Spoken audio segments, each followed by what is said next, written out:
A lot of times we meet people that make us lose hope. They say things to us that disappoint us or make us feel like, yeah, you're right, I am scum. They'll tell you how haram you and your actions are, how evil you've become, etc., etc. Don't confuse the disappointment people have with you with the disappointment Allah might have with you. They're not the same thing. They're not the same thing. Your parents' disappointment with you, your husband's disappointment with you, your wife's disappointment with you, your friend's disappointment with you, your imam's disappointment with you is not the same as Allah being disappointed with you. It's not the same. People can put you down, and they will. But Allah Azza wa Jal will never abandon, so long as you don't. I don't like to give a talk without turning back to Allah's book in one way or another. So I wanted to share this one of my favorite passages with you that deals with the last discussion that Shaykh Abdul Nasir had with you guys, which was about not giving up on people, and he gave us several instances from the instances of the companions' lives, radiyallahu ta'ala majma'in. I want to turn to a nation that we think is just damned, Bani Israel. Every time Muslims would think, the worst thing you could call them, hey man, this guy's like Bani Israel, totally. Right? That means like they're totally cursed, or, we hate them and they're going to hell. That's one example of people that are just completely damned, there's no hope in them. So I picked a passage that has to do with Bani Israel, so we're clear about something. So we understand how Allah talks about them. وَإِذْ قِيلَ لَهُمْ أُسْكُنُوا هَذِهِ الْقَرْيَةِ When we said to them, settle down in this town. This was said after they had crossed the water, after they had already disobeyed Musa alayhi salam and questioned his authority and had undermined him on several occasions. Even if you undermine a messenger once, it's enough for you to be done. But they were given opportunity after opportunity after opportunity. At the end of it all, Allah says, I'm even giving you a city and a house. Go ahead. So, Al-Qarya, كُلُوا مِنْهَا وَكُلُوا مِنْهَا حَيْثُ شِئْتُمْ And eat from it whatever you want. وَقُولُوا حِطَّةً It's one condition. As you go in, you should be saying hitta, which means forgiveness. As you walk into the city as conquerors, you should enter into the city in a state of sajda. وَادْخُلُوا الْبَابَ سُجَّدًا Enter into the city in a state of sajda. Some of you might be confused. How do you enter the gates of a city in the state of sajda? Right? Because sajda is on the ground. Now, how are you going to enter? It's going to hurt your forehead a little if you try to do that.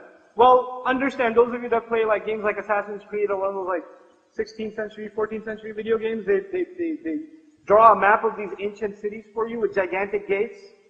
Right? They have a colossal gate in you. This is what old cities were like.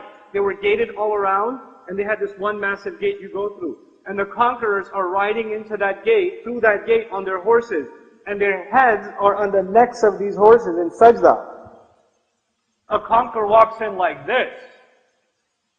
Because he's dominated the people. The people's heads are down. And Allah says, your conquerors? No. You put your heads down to Allah when you conquer the city. And as you're putting your head in sajda, while you're doing so, what should you say? Hitfa, you should be asking forgiveness. Forgiveness. Forgiveness. Forgiveness. As you're going in. In a state of sajda, you're asking for forgiveness. Allah says, all your past crimes are forgiven. Just do this. Just do what? Ask for forgiveness. Have they done small crimes or big crimes in the past? Huge crimes. Not just in the absence of a prophet, in the presence of a prophet they've done huge crimes. What are some of those huge crimes? Let's see. Oh yeah, worshipping someone other than Allah. A calf. You know the story. Crimes like murder.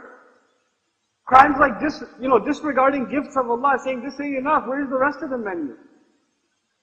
What's for dinner? Manna and salwa. What's for lunch? Salwa and manna. What else we got? Can you go ask Allah to place some additional orders, please? This is how you talk to Allah Azza wa Jal. And Allah says, all forgiven if you just do what? Ask genuinely for forgiveness. And they played with that. Has Allah forgiven previous sins before? To them? He's let so many things go.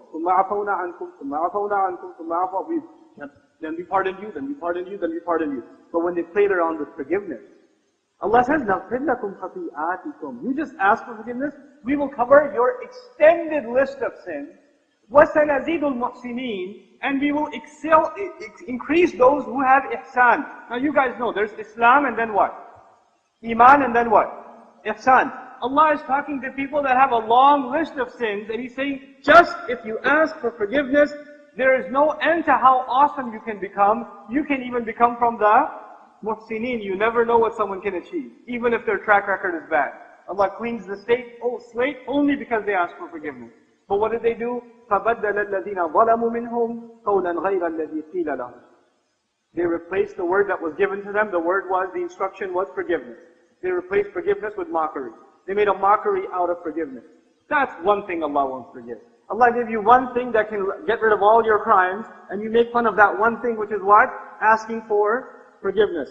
What do we learn from that? And Allah sent them a punishment from the sky, immediately. Didn't even wait for Judgment Day.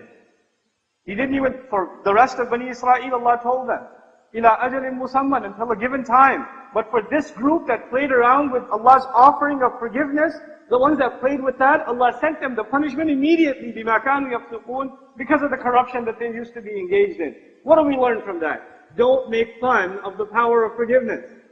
Don't make light of forgiveness. Take it seriously that you're going to ask Allah for forgiveness. Don't say, astaghfirullah. No. No, it's not a light matter. It's a serious matter. It means you come back to Allah. Because that's something Allah will not procrastinate punishing you for. This is what will connect you directly to Allah Azza wa Jalla. So don't make light of it. Don't be like that.